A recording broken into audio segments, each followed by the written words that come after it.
Hi, everybody. It's me, Anika. I'm excited to finally be able to share with you the interview that myself and my fellow podcaster and sister Inez did with our dad a couple of months ago. So we wish we could have gotten this out to you sooner, but life, as they say, has been in the way the last couple of months, and it didn't allow me to get to such things like editing. So this is my father talking about his life growing up in the South and some things that he encountered along the way, and even some things when he moved to Philadelphia after he married my mother. I do hope you enjoy it as much as we enjoyed doing it. I do want to dedicate this on Father's Day to my father, first and foremost, Joseph Wells. Thank you, Dad, for doing this with us. Also to my dearly beloved and recently departed cousin, and also fantastic dad, Shamik, aka Frank Young. Love you, cuz. I could have gotten this out in time for you to see Uncle Joe doing his thing. Um, and you will forever live in our hearts. And also happy Father's Day to all those fathers and father figures who every day show up for the children in their life. Enjoy. It's 3 parts, so this is just the first part, and there's 2 other parts to keep it short and sweet. Thanks a lot. Have a good day.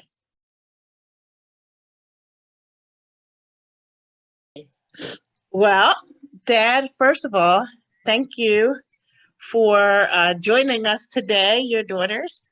And you are our first guest on our you got more guests, podcast. huh? Yes. This is our Boy. second episode of our podcast that we call Not a Perfect Podcast, obviously. Well, you're not talking to perfect people, so. Exactly. So first, let's welcome the audience in Nevi. So welcome everybody to our second episode of Not a Perfect Podcast. We know it's been a couple of months since we had our first one, but we're not perfect, so it is what it is, right? Yeah, exactly. Absolutely. So today we are extremely pleased to welcome to the podcast our daddy, our father. Hey, Hello, everybody. The great and marvelous Joseph Wells. Well, the youngest of all. Here he is, young guy. So, Dad, we're so excited to have you on. We wanted to bring you on to talk to us because, with everything that's going on in the world, I think that people, especially younger people, sometimes feel that incidents that happened in this country were 100 years ago, and they obviously weren't. And so we thought you could give us some perspective and some real-time information about what it was to grow up in the South back then during segregation and what your experiences were, and whatever else funny or silly things you want to tell us, because we love that. yes, always. But we thought that it would be good. Maybe we could talk first about your schooling, right? Because you started off, if I recall, in a segregated school, right, Dad? No. Okay. Yeah, in a segregated school, yes. Yes, we the black school, there was no black and white school. Okay. There wasn't a mixed school. It was segregated. I went to a school called Booker T. Washington. That's my high school and middle school. Okay. And Hopkins High School, which I went to for a year or so. That was also a black school, but there was no integrated schools. And what was the difference? Were your school books, were they new? Did you have any exposure to other races while you were in school? No, it was strictly all black schools. There was no white kids in there. I mean, there was uh, sometimes mixed kids that looked almost white, but they were black. Mhm. They were Yeah. black.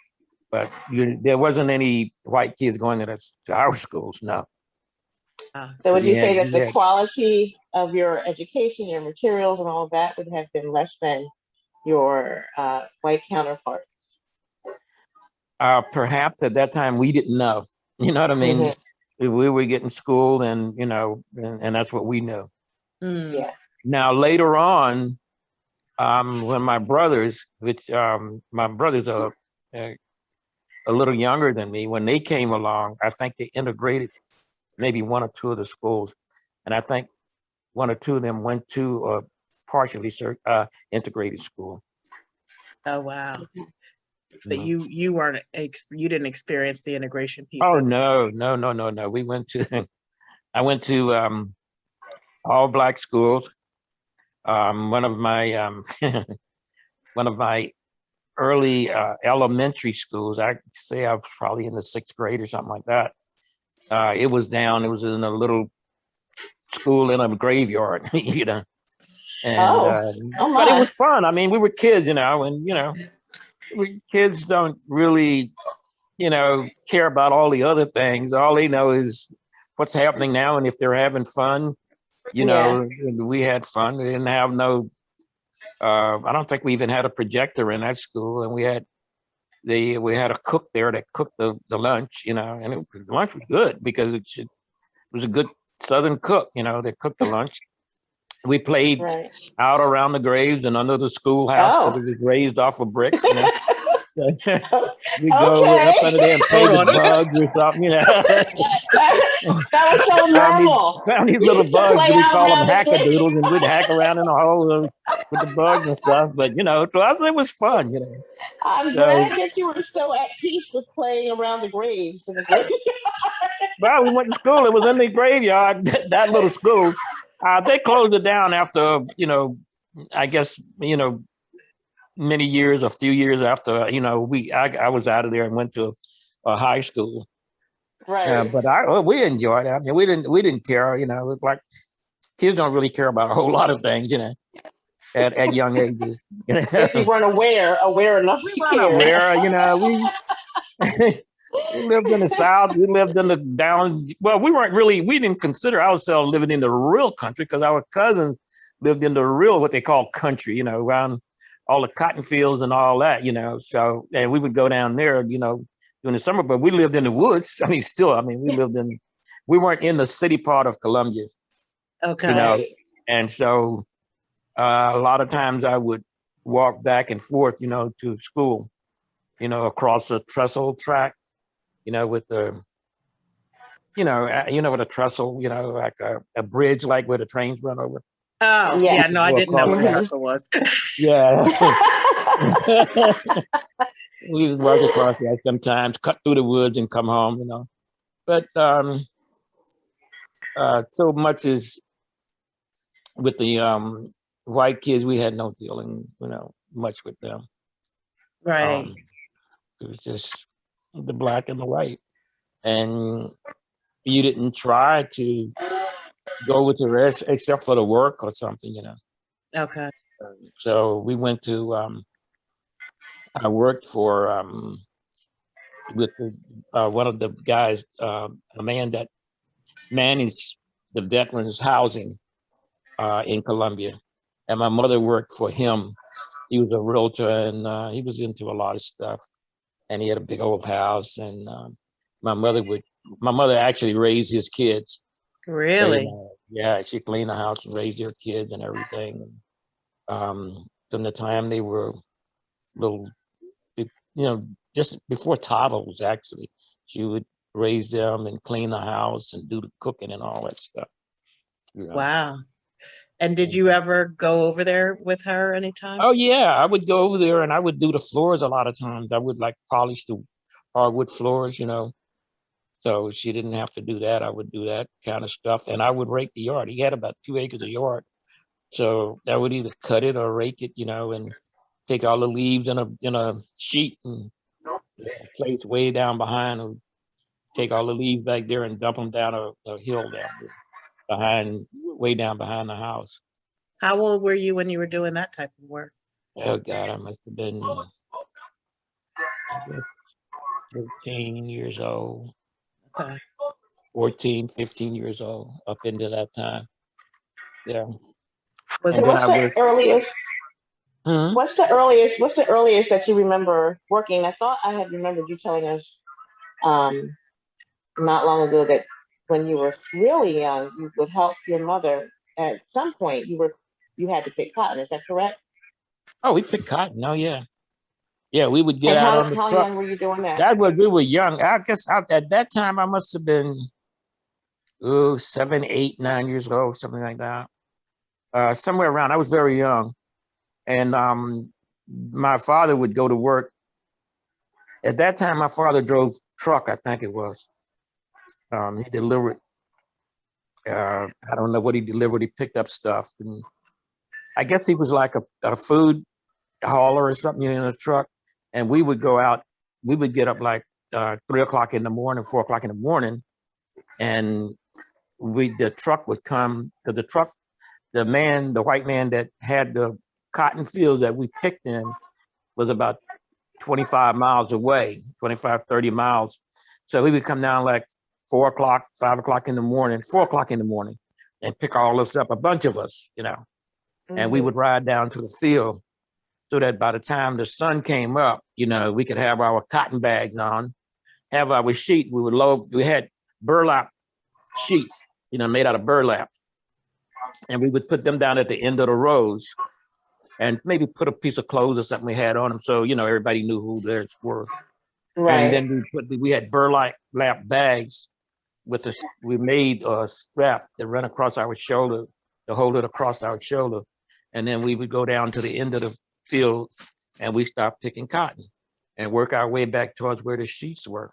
And that was a long ways, you look down, you Mhm. can barely see the end of the row, and then you pick and you come down and you get so much in your bag, and then you would dump them on the sheet, and you would tie the sheet up, in a little knot, and you just keep dumping on the sheet until the end of the day. And then at the end of the day, the white man would come along and he had a scale.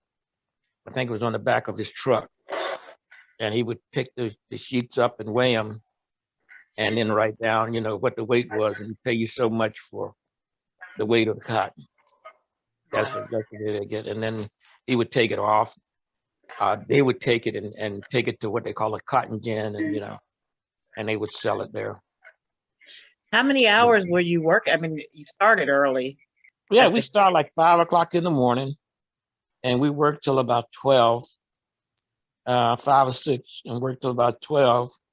And we'd take like just about an hour break, I guess, between that, and then we'd work till another 5 o'clock in the evening. Wow. Because then the white man had to take us all up, weigh the cotton, then take us all back to where we lived. Wow. So you were doing that at 7 and 8 years old, working. Probably 7 and 8, yeah. There's a lot of little kids, Wow. they'd be out there in the field. Even some we couldn't really pick that much. They'd be out there, So yeah, we were real young, Were, and that's the way it was. would your other siblings come too, or were you kind of the Yeah, chosen it one? was me. I'm trying to remember. It's hard for me to remember who. It probably at that time it would only have been like me and my older brother, which Right. was Uncle Philip. And it probably was your Aunt Gracie and Aunt Virginia. They were the older ones. All the older ones, but that was all it was at that time. Right. We were born at different places, And So that and was, yeah, Gracie, the sisters, they were younger than you, or they were older than they you were as well? older. Okay. Yeah, they were older. Yeah, Gracie was the oldest, and then my brother Bubba who is Philip. He was the next one, and then your Aunt Virginia was the next one, and then it Okay. was me, and then your Aunt Rosa, Aunt Barbara, and so forth. Did they ever have to the younger ones? Did they ever have to pick, or was your mom kind of moved on from that job after that? At that point. By that time, when they came along, we weren't picking cotton like when your Uncle James and Uncle Michael and them. We weren't picking. We had moved from that area even.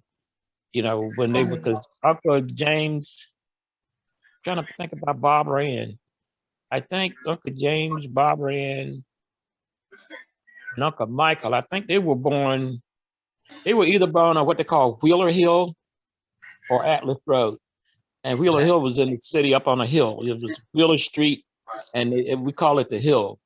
And I was second. After we moved from River Drive, that's where we used to go to pick cotton, from that area. So after we moved to Wheeler Hill, which they call up on the hill, then, you know, we would, my father had a different job, and my mother, I don't know whether my mother was doing some outside work or not, but we lived there for, I can't remember, quite a few years. And then we moved down to, and I can't remember whether your Aunt Barbara Ann was born there on Wheeler Hill or not. I can't remember.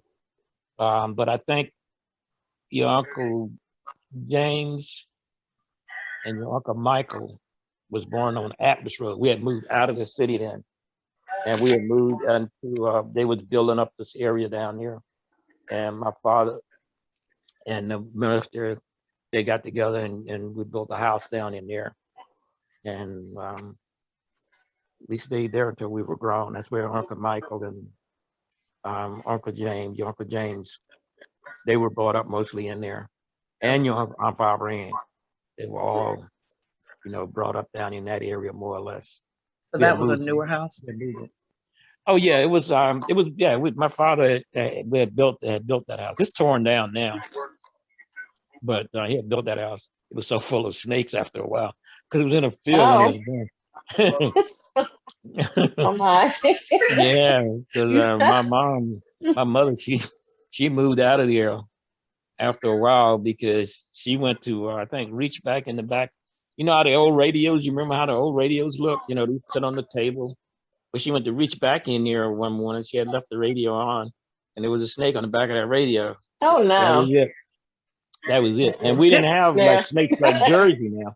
You don't have many poisonous snakes here. There we had rattlesnakes and highland moccasins, and those, they were poisonous snakes. So then I was so glad she said, you know, we got it. The house was a nice size house. We had like a 4-bedroom house, you know, rancher, but you know, we built it. It was nothing but field there when they built out there, you know. And a lot of snakes, you know, got into the house, you know. So she moved, and she moved back to the city. Okay. And that's where when she died, she was living up in the city.